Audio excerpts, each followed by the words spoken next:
Hi there. There is a subject I have been completely obsessed with over a year, and I feel like I need to do a sit down chit chat video about this and just get it all out and talk to you about it. And that topic is lab grown diamonds, specifically rings. So, I don't know what kind of rock I was under, but I have never heard of lab grown diamond rings until a little over a year ago. Maybe it's because I wasn't in like the market for jewelry. I don't know, but I just didn't know they existed. So my mind blown when I found out about them. What happened was, before I tell the story, I'm sorry, I would like to say this. If you don't know what a lab grown diamond is, I'm going to give you a very, very basic description. And then you can, of course, look at other videos for the technical part of it. If you had 2 glasses of water and you put one outside your door when it was freezing cold and you put one inside your freezer in your house, the next day you would have 2 identical cups of ice. And that is how a diamond, a lab diamond, compares to a mine diamond. It's the exact same chemical makeup, but one is made in a laboratory and one is, a natural from the earth. So anyhow, my youngest daughter and I were in our local little mall center, and I said, let's go to JCPenney's and try on engagement rings. We knew that she was like on the verge of getting engaged because she was in her final year of nursing school, and they've been dating since they were 15. I mean, we knew she was going to be getting engaged. She didn't know really anything about diamond and gold, anything like that. And we weren't really looking for an education on that because, she could do that on her own or with her now fiance. We just wanted to try on shapes. So we went to JCPenney, and our Penny's has a huge jewelry section. It just does. It's very nice. And they had a case that was longer, I would say longer than 10 feet, full of bridal jewelry. It was incredible. And behind where we were standing was a much smaller case with a very small section. And in that section were natural mined diamonds, very small, like half a carat or, smaller compared to the lab diamonds.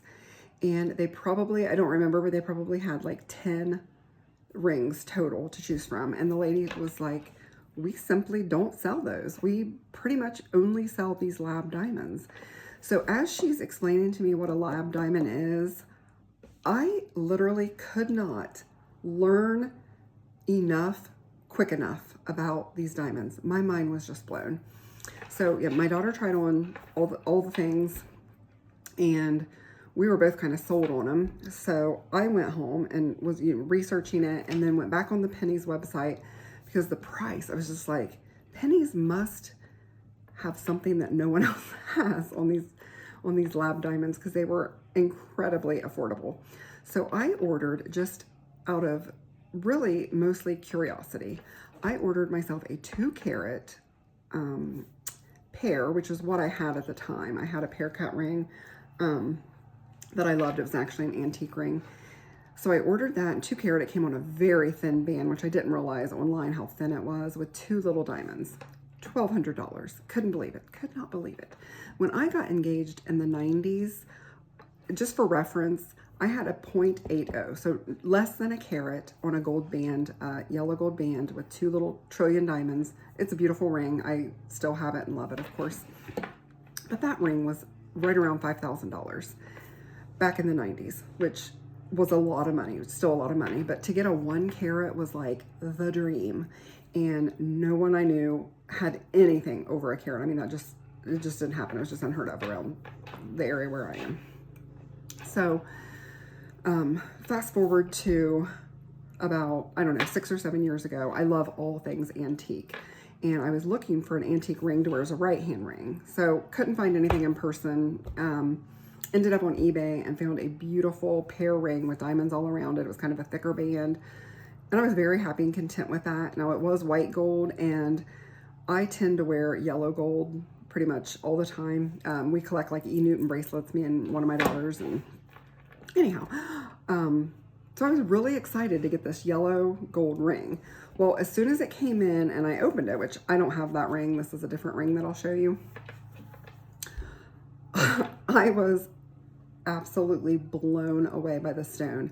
I have always been enamored by diamonds. I have always loved to look at them. I think they are just stunning, beautiful, unique. I love everything about diamonds. So when that came, I was really blown away, but at the same time, I was like, why did I order another pair? This was my chance to like get something else. I've always loved an emerald, and I love traditional classic things. And when I looked up like what the most traditional ring, it was the round and the emerald. And I was like, that's what I want. I would just be happy with an emerald. So luckily, I have a husband who really doesn't care. You know, I mean, I couldn't have just ordered the ring without selling that one, but I'd missed the window of return. I listed it on Marketplace, which I sell on Marketplace all the time. And I very quickly was able to sell it for almost what I paid for it. And when you get a lab diamond, you actually get a certificate, an IGI certificate that comes with it that's a certified stone. So was able to sell it pretty quickly that way, and decided I wanted to use a jeweler so that I could like be in control of how thick. I wanted a thick, substantial gold ring, and I wanted a very traditional, the little side stones, but I wanted the center to be the star of the show. I don't know how much that's coming through. So I went on Etsy, my favorite website of all time, I'm obsessed. Went on Etsy and had this ring made. This is a 3.20 center stone with, I believe, 0.60. Yeah, these are 0.60 side stones. So in my opinion, they're way too big. I really wanted the center stone to be the star of the show. And to me, this almost looks like one diamond. If this was just a right hand ring, it'd be perfectly fine and beautiful, and I would love it for that. But since I'm wearing it as an engagement ring, I really wanted a difference. So I could have sent this back. I could have took it to a local jeweler and had these stones made smaller. But I just know the price of that would be much more than what I'd want to spend to get smaller stones. It's just the way that would have worked. So I am going to gift this ring. I decided, instead of selling it, our oldest daughter, who is married, she's been married for a few years and has a gorgeous set. I just want her to have a nice piece of jewelry, a gift from her mother that she can do with what she wants. She can wear it on her right hand, she can wear it for special occasions, or she can just have a little keepsake from her mother. But I'm giving it to her this summer when she graduates school. She's a physician assistant and she's finished with everything this summer. She's almost done now, but this will be a gift to her.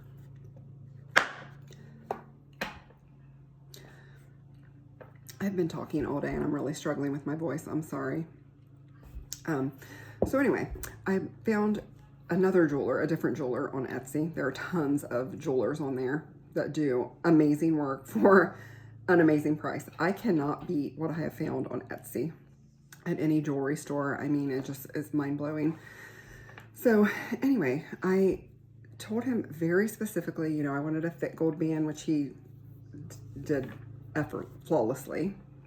And I ordered a 4-carat ring, a 4-carat center stone with smaller side stones than what I had. So when he sent me the measurements of the 4-carat, they were almost identical to my 3.20. And I was like, I don't know. I don't like the measurements of this. Do you have another one? Long story short, he had a 5-carat in his possession that he had just gotten in, and he said the stone is gorgeous. So when he sent me a picture of it, I was like, yep, that is my stone. That's the stone I want. So gorgeous. I love it so much. So I got the whole ring was $1,200 for the 4-carat with solid gold. And when I wanted to upgrade, I was like, oh no, you know, I'd already paid the 12. I was like, how much is it going to be to go from a 4-carat to a 5-carat? I've never bought anything like this in my life. And he charged me $150, which is, again, mind-blowing. So for $1,350, I got this 5-carat ring That's so gorgeous. Timeless, classic. It's everything I wanted. I'm so happy with it.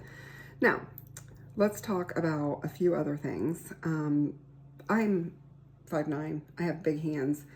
If this was on someone with petite little hands, our youngest daughter is petite and has little hands, this would look really big on her. She actually did get a 4 carat and it looks huge on her hand. She got a 4 carat old mine cut. It's a prettier stone than this. I mean, it is stunning. Anyway, this, you know, a 5 wood could be overpowering, but to me it looks very proportioned. It does not like stand out to be some huge thing. Now, a couple things I wanted to say about these lab grown diamonds is, if you watch YouTube videos, I watch every video ever made on these stones, because when I get into something, I have to just obsess over it. I know, like a couple years ago, I got into Dooney and Burke because of the leather. I mean, it was like a nostalgia thing from the 90s. That was the first like big gift my husband ever bought me when we were dating. And I just got reintroduced to them, and I just got obsessed with the Italian leathers, and that's my personality. So in researching these, I have found so many jewelry store videos, and there are creators who are huge. Like, they have a big following on TikTok and all the social media. And if they are not a lab diamond business that like pushes these, and they are against these, it blows my mind. I actually really enjoy watching the videos and seeing their take on it. They frequently say, here's their argument against a lab grown. They say they do not hold their value. Always, always, always get a natural diamond. That's the only way it can hold its value. Maybe this is controversial, and this is just my opinion and my opinion only. First of all, if it's your engagement ring and you never plan to sell it, that doesn't matter. So that point is completely not something to consider. Your original engagement ring, I can't imagine anyone ever selling that. So that kind of like takes away that whole concept. Secondly, let's just, for example, let's say that I paid $3,000 for this ring, and in a year from now, I decide to sell it. And let's just say I sold it for $2,000. So you could say I lost $1,000, but for 1 year, I wore this ring and got so much joy from it. I don't know that you could really say I lost $1,000, but it is what it is. Say I lost $1,000 on the ring. Okay, if I had bought a 5 carat natural diamond, I'm going to estimate that would be $80,000 to $100,000. I wouldn't, shouldn't, couldn't buy that, but let's just say that I did. I bought a $100,000 ring, and then I tried to resell it, this 5 carat, and I took it to the jewelry store, like these jewelers that do these viral videos. They would look for any flaw, and I would say, I paid $100,000, here's the paper, and they look for any flaw, and they would say, oh, sorry, I can only give you $45,000 because this has this little mark, this little tiny thing that they see under the microscope or whatever. So when they do that to people, it like completely disproves their point that their diamonds are going to hold their value and be worth more. That math just does not make sense to me at all. But still, I love watching the videos, and I love their take on it, and I think it's a very interesting mindset, and they can really talk people out of lab diamonds easily. They know what to say, and you know, maybe there are people out there that buy diamonds to resell them. I don't know. I don't know. You know, the one I bought and sold, I didn't buy to sell, but had, you know, wanted to sell it. And I didn't try to make money, wouldn't have thought I was going to make money or anything like that. So there's that thought. And another thought that I have on these, and I think a lot of people fall in this camp, this would be considered a large diamond. I'm going to give you a little story of something that happened when I very first got this ring.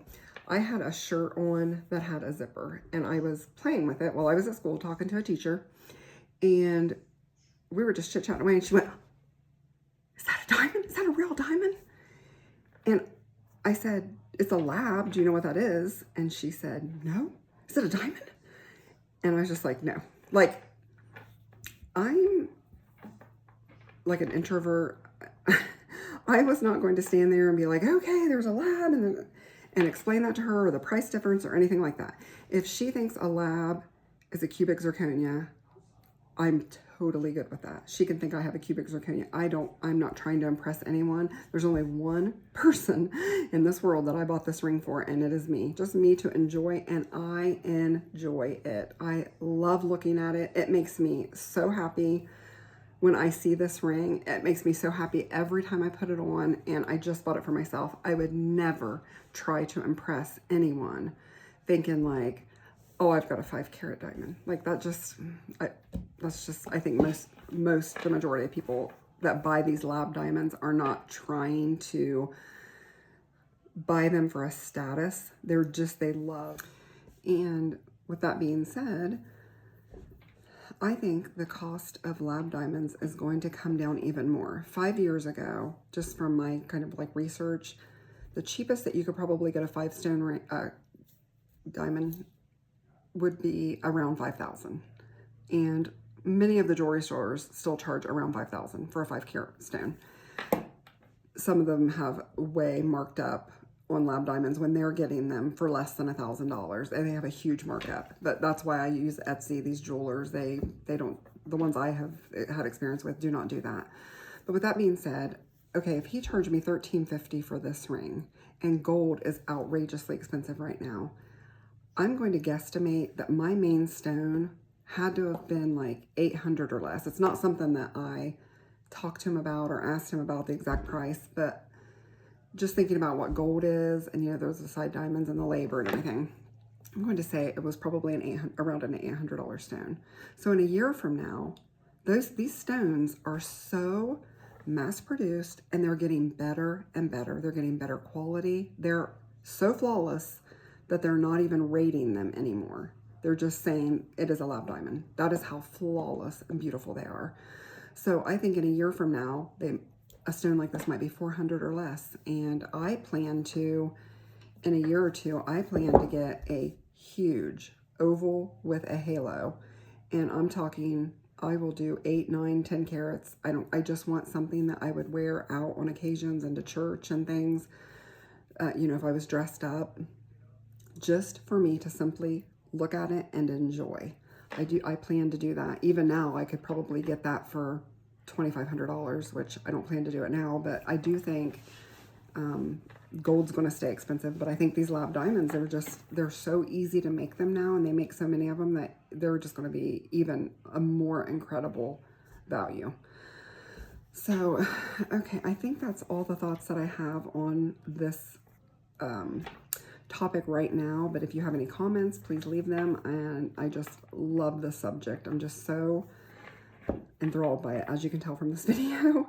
And I just appreciate you watching it, and have a wonderful day.